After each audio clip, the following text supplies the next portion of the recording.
الحمدللہ والصلاة والسلام علی رسول اللہ۔ اعوذ باللہ من الشیطان الرجیم، بسم اللہ الرحمن الرحیم۔ سورہ المؤمن کی آیت نمبر 60 پر ہماری گفتگو ہو رہی ہے۔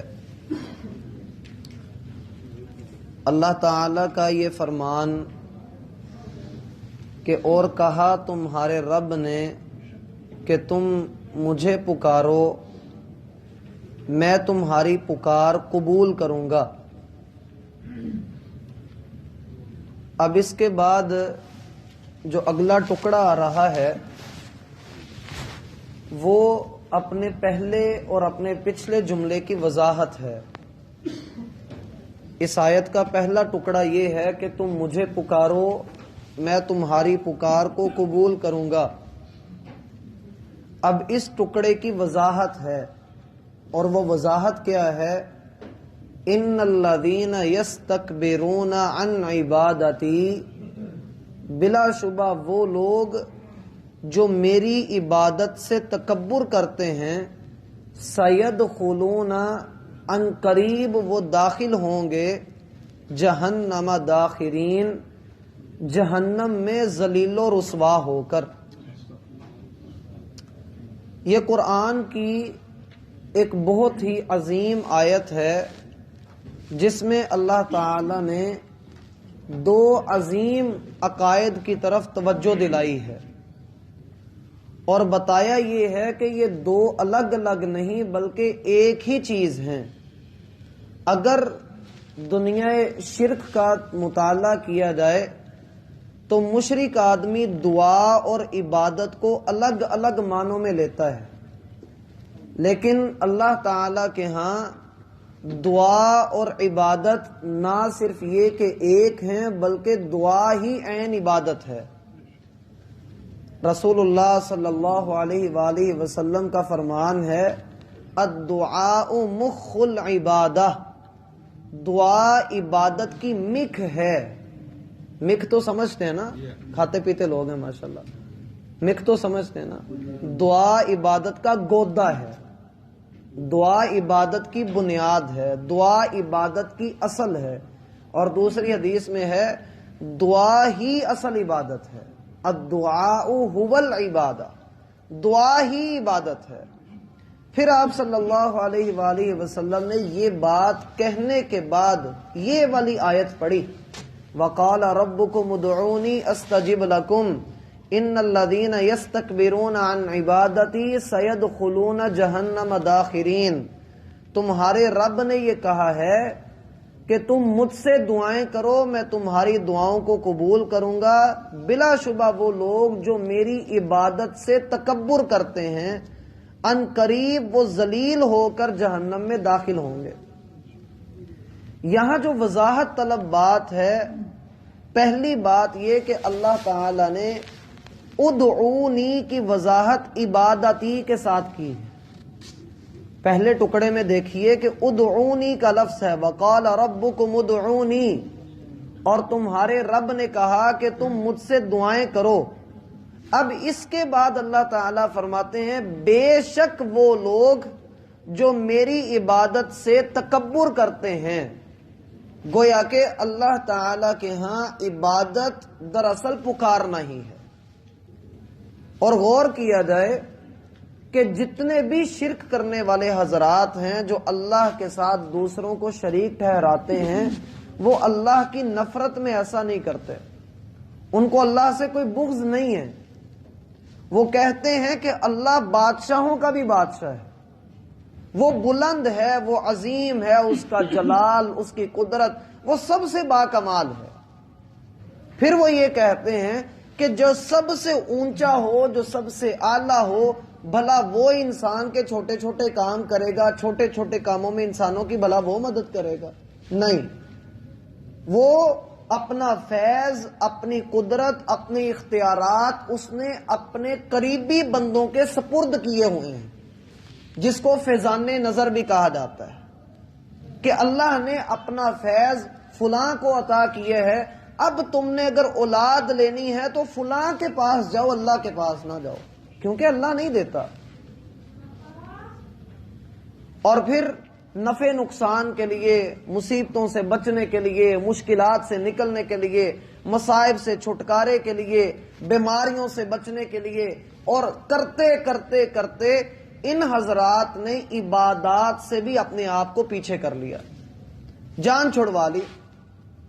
اور ہم دیکھتے ہیں کہ ایسے لوگ سالانہ چندہ پاک اکٹھا کر کے یہ خیال کرتے ہیں کہ سال بعد ہم نے کوئی ایک محفل کروا دی، کسی کو بلا کر ہم نے لنگر تقسیم کر دیا تو ہماری بخشش ہو گئی۔ اور دوسری طرف یہی کام عیسائی حضرات بھی کرتے ہیں۔ ان کے ہاں مذہب کا انسان کی زندگی کے ساتھ کوئی تعلق نہیں ہے، بس اتوار کے اتوار چرچ میں جاؤ، پادری کے ہاتھ کے اوپر کچھ رکھ کے آ جاؤ، آگے پادری جانے اور خدا جانے، تم جنت میں ہی جاؤ گے۔ یہی حال ہمارے لوگوں نے کر لیا۔ اللہ تعالیٰ کو پکارنا، اللہ تعالیٰ کو عبادت کے لیے، یہ اصل چیز ہی یہ ہے کہ انسان کے پاس اگر نمک بھی موجود نہیں ہے تو وہ فقط اللہ سے مانگے، اس لیے کہ اللہ اپنی قدرت اور اپنے علم کے اعتبار سے بندے کی شاہ رگ سے بھی زیادہ قریب ہے۔ ہم اس سے پہلے بھی کئی مرتبہ یہ بات عرض کر چکے کہ یہ لوگ صرف اور صرف دھوکہ دیتے ہیں کہ جی ہم ان کی عبادت نہیں کرتے۔ قرآن واضح لفظوں میں کہہ رہا ہے کہ اگر تم ان کو پکارتے ہو تو یہی عبادت ہے۔ قرآن کی وضاحت اس بات ان الفاظ سے ہو گئی ہے کہ بھائی جن کو تم پکارتے ہو، جس کو بھی تم آواز دیتے ہو، اصل میں اس کو آواز دینا، اس کو پکارنا، اپنی مصیبت میں اس کی طرف جانا۔ یہ جو عاشق حضرات ہوتے ہیں نا، یہ کہتے ہیں کہ جو بندہ تمہیں تمہارے غم میں یاد آئے، یہ عاشق حضرات بات کرتے ہیں، دین کی بات نہیں بتا رہا، ایک سمجھانے کے لیے بات کر رہا ہوں۔ وہ کہتے ہیں جو غم میں سب سے زیادہ یاد آ جائے نا، سمجھ لیں کہ آپ کو اس سے محبت ہے۔ سمجھ آتی ہے بات کی؟ کہ جو غم میں، مصیبت میں آپ کو سب سے زیادہ یاد آئے، آپ کہو کہ وہ میرے پاس ہو، بس میں اس کے کندھے پہ سر رکھ کے رو لوں، اس کے گلے لگ کے اپنا دل ہلکا کر لوں، آپ کو اس سے بڑی محبت ہے۔ اور یہ بات اب اللہ تعالیٰ کے معاملے میں اگر دیکھی جائے تو انسان کو اگر اللہ نہ یاد آئے مصیبت میں بھی، تو سوچئے وہ کس قدر پرلے درجے کا جاہل اور مشرک ہوگا۔ قرآن کہتا ہے کہ مشرکین مکہ سمندر میں سفر کرتے تھے اور ان کی کشتی بڑے آرام اور سکون کے ساتھ سمندر کی تہہ کے اوپر سمندر کا سینہ چیرتے ہوئے آگے بڑھتی جا رہی ہوتی تھی۔ اچانک تیز اور تند ہوائیں آتی، طوفان آ جاتا، کشتی ہچکولے لینے لگتی، تو دعوا اللہ مخلصین لہ الدین، پھر وہ اپنے سارے خداؤں کو بھول جاتے اور ایک اللہ کو پکارتے تھے، اور کیا کہتے تھے؟ لئن انجیتنا من ہذہ لنکونن من الشاکرین، اے اللہ اگر اس مصیبت سے چھٹکارا تو دے دے تو اس مصیبت سے بچنے کے بعد ہم تیرے شکر گزار بندے بن جائیں گے۔ اور آج کا انسان، اس کو بڑی سے بڑی مصیبت بھی یاد ہے، وہ اپنے رب کے کھیڑے کو دیکھتا ہی نہیں ہے، اس کے در پہ آتا ہی نہیں ہے، اسے اس بات کی پہچان ہی نہیں ہوتی کہ اللہ رب العالمین ہر شے پر پوری طرح سے قادر ہے۔ اصل میں جب سے ہم نے اللہ تعالیٰ کی معرفت حاصل نہیں کی، تب سے ہم نے دعا اور عبادت کو، مدد اور عبادت کو دو الگ الگ حصوں میں لے لیا ہے، حالانکہ اصل دعا اور عبادت ایک ہی چیز ہے۔ اور جو کوئی بھی اس کو پکارتا ہے، کسی اور کو پکارتا ہے، اللہ فرماتے ہیں وَمَنْ أَضَلُّ مِمَّنْ يَدْعُو مِن دُونِ اللَّهِ مَنْ لَا يَسْتَجِيبُ لَهُ إِلَى يَوْمِ الْقِيَامَةِ، اس شخص سے بڑھ کر گمراہ کون ہوگا جو اللہ کے سوا کسی اور کو پکارتا ہے، جو قیامت تک اس کی پکار کا جواب نہیں دے سکتا۔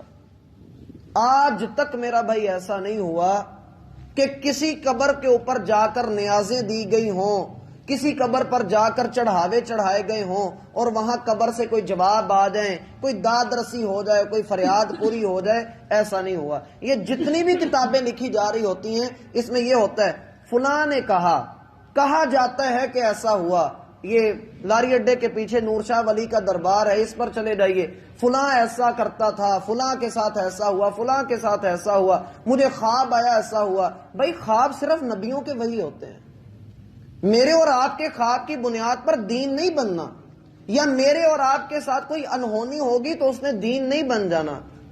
اصل دین وہی ہے۔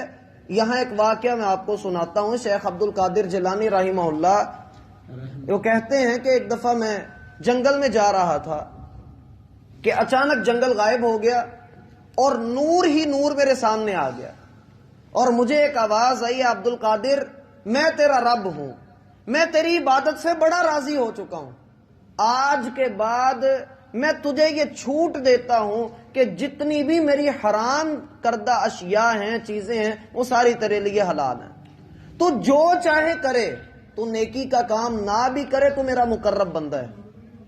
اب کوئی ہمارے جیسا ہوتا لڈیاں ڈالنا شروع کر دیتا، چھٹی مل گئی ہے۔ لیکن شیخ عبد القادر جیلانی رحمہ اللہ کہتے ہیں کہ میں نے اسی وقت اعوذ باللہ پڑھا، جب میں نے اعوذ باللہ پڑھا تو وہ سارا نور اندھیرے میں بدل گیا اور سارا منظر اپنی جگہ پر دوبارہ سے قائم ہو گیا، اور میں نے کسی کو بھاگتے ہوئے دیکھا جو چیخیں مارتا بھاگ رہا تھا، اور اس نے مجھے کہا کہ عبد القادر آج پھر تو میرے فتنے سے بچ گیا۔ لوگوں نے پوچھا کہ یہ کیا معاملہ تھا، آپ کو کیسے پتا لگا کہ یہ فتنہ تھا؟ انہوں نے کہا کہ جب مجھے یہ آواز آئی کہ تیرے لیے ساری حرام چیزیں حلال کر دی گئی ہیں، تو میں نے سوچا جو چیز اللہ نے اپنے نبیوں پر حلال نہیں کی وہ میرے لیے کیسے ہو سکتی، جو عبادت اللہ نے اپنے نبیوں سے ساکت نہیں کی وہ مجھ سے کیسے ساکت ہو سکتی ہے؟ میرا بھائی سنی سنائی باتیں یا ان باتوں کو پڑھ کر صرف سبحان اللہ ماشاء اللہ اور ان کی عقیدت میں آگے بڑھتے چلے جانا یہ کافی نہیں ہوتا۔ دین لا ریب ہے اور دین کی ہر بات بھی لا ریب ہے، اس دین میں کوئی شک نہیں۔ آپ اس کے بارے میں کوئی بھی بات کرتے ہیں تو وہ شکوک و شبہات سے پاک ہونی چاہیے۔ اب اللہ تعالی کی اصل عبادت اللہ کو پکارنا ہی ہے۔ ہم نماز میں اسی بات کا تو اقرار کرتے ہیں، اے اللہ تو سب سے بڑا ہے، اے اللہ تو نے تعریف سن لی جس نے تیری تعریف بیان کی، پاک ہے میرا رب جو سب سے اعلیٰ ہے، پاک ہے میرا رب جو سب سے بڑھ کر عظمت والا ہے، اے اللہ ساری قولی عبادتیں، بدنی عبادتیں، مالی باتیں تیرے لیے ہیں، اے اللہ ہم پر اپنی رحمتیں نازل کر دے۔ ہم گواہی دیتے ہیں کہ تو اللہ ایک وحدہ لا شریک ہے، محمد صلی اللہ علیہ وآلہ وسلم تیرے بندے اور تیرے رسول ہیں، ہم دعا ہی تو کر رہے ہوتے ہیں۔ اللہ تعالیٰ نے فرمایا وَأَقِمِ الصَّلَاةَ لِذِكْرِي، میری یاد اگر کرنا چاہتے ہو، مجھے یاد کرنا چاہتے ہو تو نماز قائم کرو۔ نماز اس سے بڑھ کر دعا کوئی نہیں ہے، اور اصل دعا ہی یہ ہے۔ اس کے بعد بندہ ہاتھ اٹھاتا ہے، اللہ تعالیٰ سے دعائیں کرتا ہے۔ یہ کیسے ممکن ہے کہ ایک وہ آدمی جو خود مخلوق ہے اس سے مانگا جائے اور وہ داد رسی کر دے؟ میں نے ایک دفعہ پہلے بھی مثال دی تھی کہ لاہور میں لوگ اولادیں مانگنے کے لیے جاتے ہیں، اگر ان کی ہسٹری پڑھی جائے تو ان کی اپنی کوئی اولاد نہیں تھی۔ کس طرف انسان جا رہا ہے صرف اس بات میں کہ ہمارے آباء و اجداد ایسا کر رہے تھے۔ ایک شخص کو ایسا میں نے کہا کہ بھائی اس طرح نہیں کرتے، اس نے کہا ہم نے اپنے باپ دادا کو ایسا کرتے ہوئے دیکھا ہے۔ تو میں نے کہا یہی بات مکہ کے لوگ بھی کہا کرتے تھے۔ وہ مجھے کہنے لگا تم مجھے مشرک کہہ رہے ہو۔ میں نے کہا میں نے آپ کو یہ نہیں کہا، میں نے آپ کو صرف قرآن کی ایک بات بتائی ہے۔ لوگ آپے سے باہر ہو جائیں گے، حق بات کو سننا گوارا نہیں کریں گے۔ اس لیے اللہ تعالیٰ نے فرمایا کہ جو میری عبادت سے تکبر کرتا ہے، اللہ کی عبادت سے تکبر کیا ہے؟ ایک تو یہ چیز کہ اللہ کے علاوہ کسی اور سے مانگنا، دوسری وہ چیز جو آج کل کے موحد لوگوں میں بھی پائی جاتی ہے، جو کہتے ہیں جی ہم اللہ کے ساتھ شرک نہیں کرتے، ہم درباروں پہ نہیں جاتے، اچھی بات ہے نہیں جاتے، لیکن دعا بھی نہیں کرتے، دعائیں بھی نہیں کرتے۔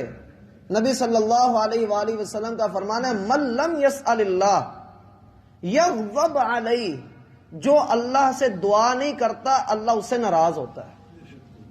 جو اللہ سے دعا نہیں کرتا اللہ اس سے ناراض ہوتا ہے۔ اب دعائیں کیا ہیں؟ کیا ضروری ہے کہ بندہ ہاتھ اٹھا کر بیٹھا رہے؟ یہ دعا کی ایک اعلیٰ کیفیت ہے۔ صبح و شام کے اذکار ہیں، ہم ان میں کوتاہی کرتے ہیں۔ ہم گھر سے نکلنے کی دعا کا اہتمام نہیں کرتے، گھر میں داخل ہونے کی دعا کا اہتمام نہیں کرتے۔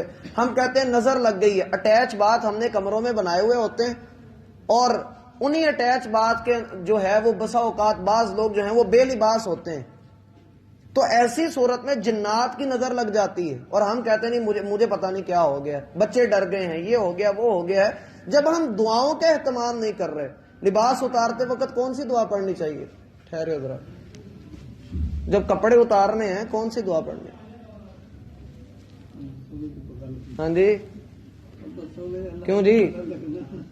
ماشاءاللہ سبھی نہاتے ہیں دھوتے ہیں، شادی شدہ ہیں، بتائیے۔ جب آپ جواب نہیں نہ دیتے تو مجھے لگتا ہے جیسے آپ سارے شادی زدہ ہیں۔ کپڑے اتارتے وقت بسم اللہ ہے، صرف بسم اللہ کہہ کر کپڑے اتاری۔ گھر میں داخل ہوتے وقت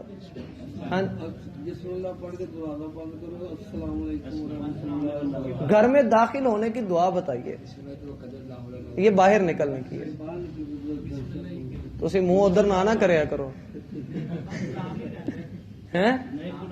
بسم اللہ پڑھ کے، فقط بسم اللہ۔ گھر میں داخل ہونے کی دعا ہے بسم اللہ، اور دایاں پاؤں اندر رکھنا، واش روم میں جانے کی دعا ہے